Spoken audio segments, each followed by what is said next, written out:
Did you know that on average parking lot can generate over 100,000 in 1 year? Yeah, that's right. What most people see is just a place to park their car, but it can be turned around into $1 million business. My friend Shannon in North Bay did exactly this. I will be sharing with you a real life turnaround story as an example of this thriving business opportunity. Whether you're looking to invest or are just curious, stick around because you've got some mind blowing and valuable insights coming your way. So grab a cup of chai, sit back, and let's dive into the world of parking lots.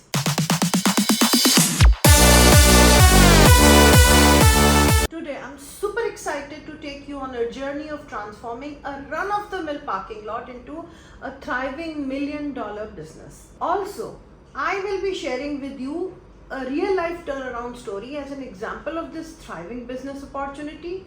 It isn't a cakewalk, but I learned a ton along the way on this research. Simply put, parking lot business is renting out space for vehicles. It sounds very simple, right? But there's a lot more to it than just meets the eye. With urban areas getting busier and parking becoming a challenge, this business is thriving. Now you might be wondering, why invest in parking lots? So well, here are the few reasons. High demand. In cities, the demand for parking lot is always on the rise. Passive income.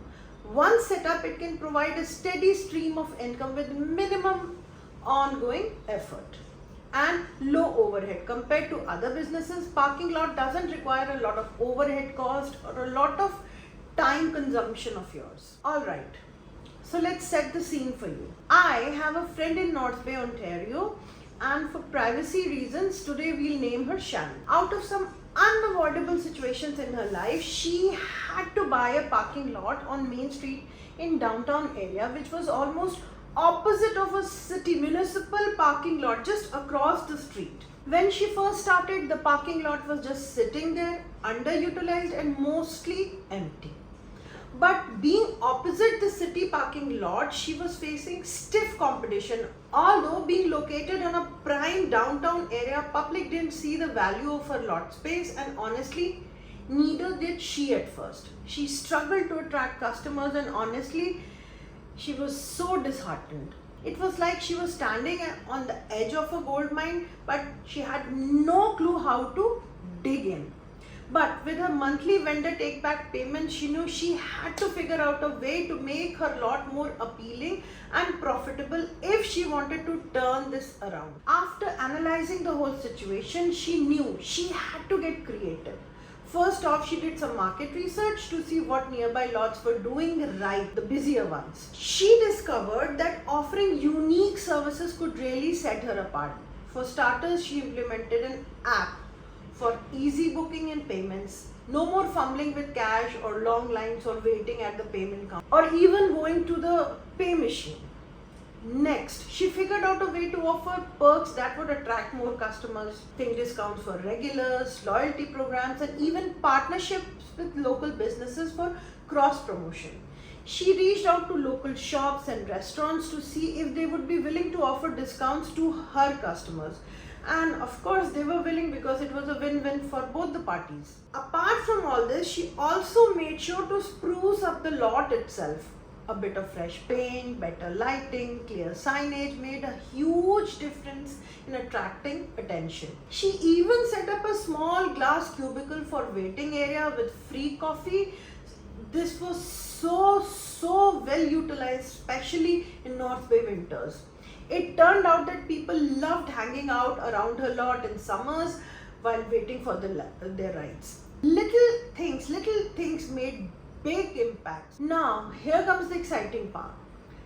There was this one summer weekend when she decided to host a community event. She invited local food trucks, set up some games, and even had live music. I couldn't believe when I myself saw how many people just showed up just to hang out and enjoy the vibe. And you know what? It just didn't stop there. Word of mouth spread like a wildfire after the event, and her business eventually started to gain momentum. Soon she was hitting the key milestones like reaching a certain number of monthly bookings that pushed the revenue earnings up to $1,000 mark per day. It was surreal. Now here comes the even more exciting part. The pivotal moment was when she landed a contract with a nearby hotel. They needed extra parking space for their guests and she had the perfect solution. After a bit of negotiation, she struck a deal which instantly boosted her income. It's unbelievable how quickly things just turned around for her. With this new revenue stream, she reinvested in the business and the parking lot transformed into a bustling hub. She was hitting the milestones she never thought possible, like breaking the 100,000 revenue mark in just 1 year. So to sum it all up, transforming her parking lot into $1 million business wasn't an overnight success. It took a lot of brainstorming, market research, trial and error. But the key takeaway here is that with a little creativity and persistence, you can turn any underutilized space into something profitable. With that said, of course, no business is without challenges. So here are certain challenges to consider. Maintenance cost. Keep your lot clean and well maintained. It's very essential. Second, security issues. Investment in security measures to prevent theft and vandalism. And seasonal fluctuations. Understand how demand may vary by season or by event. Winters have to be a big consideration. And here are some effective marketing strategies. Of course, I took all these ideas from Shannon. First, for her online listings, use platforms like Google Maps and parking apps to get noticed. Second is social media. Promote special deals and events on your social channel. And partnership, which is very essential. Collaborate with local businesses or events to offer parking packages. Now, I want to hear from you. Have you ever thought about turning a simple space into a business? What challenges did you face? Drop your thoughts in the comment section below. And hey, if you enjoyed this video and want to learn more about entrepreneurship, don't forget to check out my next video on towing and storage business, where I dive into top 5 tips for starting your own storage business. So until next time, keep sipping on that chai and stay tuned for more exciting content. Thanks for watching and see you in the next video, and have a good one.